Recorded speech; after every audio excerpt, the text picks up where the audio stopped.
Seja bem-vindo à 41ª aula do curso de funções do canal Passo a Passo. Nesta aula, ele abordar o domínio de uma função real. Bom, consideramos que o domínio de uma função, salvo indicação em contrário, é o subconjunto do conjunto dos números reais, formado por todos os valores de x para os quais as operações indicadas nas expressões possíveis resultam em um número real, ou seja, resultam em um valor que faz parte do conjunto de números reais.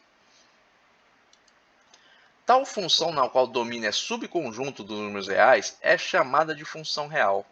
É possível determinar o domínio de uma função real conhecendo apenas a lei de correspondência entre seus elementos. Bom, o primeiro caso aqui, quando a variável aparece no denominador de uma fração, como é que você determina o domínio de uma função quando a variável aparece no denominador de uma fração? Você tem que seguir essa condição. O denominador de uma fração deve ser diferente de zero. Isso quer dizer, vou aplicar aqui neste exemplo. Que diz o meu exemplo? Determinar o domínio da função f de x quando ela é igual a 3 mais x sobre 2x menos 5. O que este primeiro caso expressa aqui é o quê? Quando a variável aparece no denominador de uma fração, minha variável é 2x menos 5. Esse número que está multiplicando o x aqui, ele faz parte da variável. Minha variável está aqui, no denominador. E o que isso quer dizer? Aqui diz, o denominador, a condição para achar o domínio, para que esse domínio exista dentro do subconjunto de números reais, é que o denominador da fração deve ser diferente de zero. Portanto, eu vou pegar e vou fazer isso aqui. Eu vou pegar o denominador, vou dizer 2x menos 5 diferente de zero. Vou criar esta relação aqui.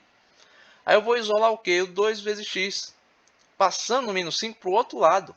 Então, ficar com 2 vezes x diferente de 5. Vou isolar x, portanto, vou ter x diferente de 5 dividido por 2.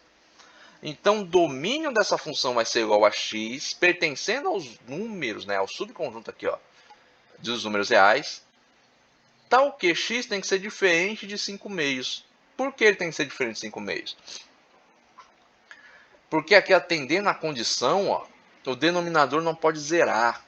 Eu não posso ter um valor de x aqui que dê zero. E se eu colocar aqui 5 meios, isso aqui vai zerar. Então imagina, 2 vezes 5, 10. Dividido por 2, 5. 5 menos 5, 0. Esse tipo de coisa não pode acontecer para que esse domínio exista. Então o domínio aqui desta função são todos os valores que pertencem ao conjunto de números reais, menos 5 meios. 5 meios não faz parte. Agora, prosseguindo aqui, do segundo caso, quando a variável aparece no radicando de radical de índice par. Condição para que esse domínio exista, o radicando de um radical de índice par deve ser um número maior ou igual a zero, positivo ou nulo. O que isso quer me dizer? Vou pegar aqui este outro exemplo, para ficar fácil de visualizar o que diz o texto. Determinar o domínio da função f de x quando ela é igual a raiz quadrada de 2 de x menos 6 sobre 5. Agora a minha variável está aqui, dentro da raiz quadrada. O que eu vou fazer? Vou pegar esta variável e vou dizer 2 vezes x menos 6 é maior ou igual a zero. Porque aqui diz, o radicando de um radical de índice par deve ser um número maior ou igual a zero. Isso aqui é raiz quadrada. A raiz quadrada é um índice par. Se fosse raiz cúbica aqui, a história seria outra, mas é raiz quadrada, é um índice par. Então, tem que ser maior ou igual a zero para que esse domínio exista. Então, o próximo passo, vou isolar o 2 vezes x. Então, ficar 2 vezes x maior ou igual a 6. Isolando o x, eu tenho x maior ou igual a 6 dividido por 2. 6 dividido por 2 é 3. Então, para que esse domínio exista, o x tem que ser maior ou, no mínimo, igual a 3. Portanto, o domínio desta função é igual a x, tal que ele... Não, é x pertencendo aos reais, tal que x tem que ser maior ou, no mínimo, igual a 3. E se substituir aqui o 3 aqui, você vai entender isso porque 2 vezes 3, 6, menos 6, 0, raiz quadrada de 0, é zero. Então vai ficar o que? 0 sobre 5, vai me dar zero.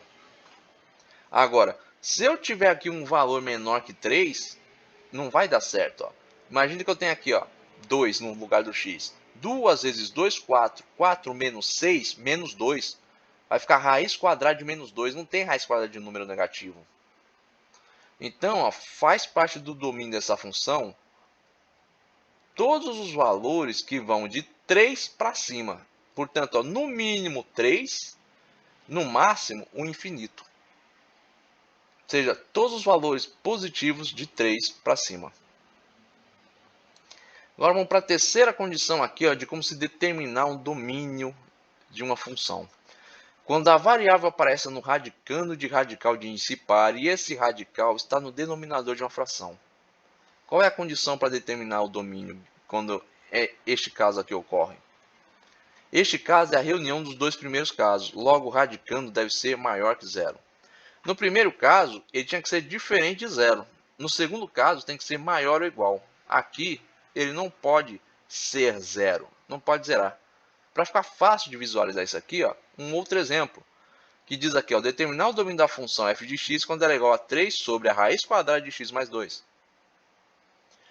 A minha variável está aqui ó, dentro da raiz quadrada. O que eu vou fazer? Eu vou pegar essa variável e vou dizer, ó, x mais 2 é maior que zero. Ela não pode ser zero. Não pode ser maior ou igual a zero. É maior que zero. Por quê? Porque quando eu isolar o x aqui, ó, que nem eu fiz aqui, eu vou ter o quê? Ó, x maior que menos 2. Agora você pergunta, tá, mas calma aí, por que ele não pode ser menos 2? Por que não pode ter signo de igualdade aqui? Imagina o seguinte, ó. Se eu substituir aqui no x, ó, menos 2, vou ficar menos 2 mais 2, dá zero. Raiz quadrada de zero é zero. Só que eu não posso ter o denominador de uma fração valendo zero. Por isso aqui, menos 2 não faz parte do domínio. Então, ó, o domínio desta função aqui ó, é todo x pertencente ao valor aos reais, tal que x é maior que menos 2, é de menos 2 para cima. E ele não incorpora o menos 2, porque não tem signo de igualdade. Ele vai o quê? Menos 1, 0, 1, 2, 3, 4, 5, até o infinito. Mas é de menos 2 para cima, o menos 2 não entra no domínio. Agora, menos 1 aqui, ó, ele entra. Ó.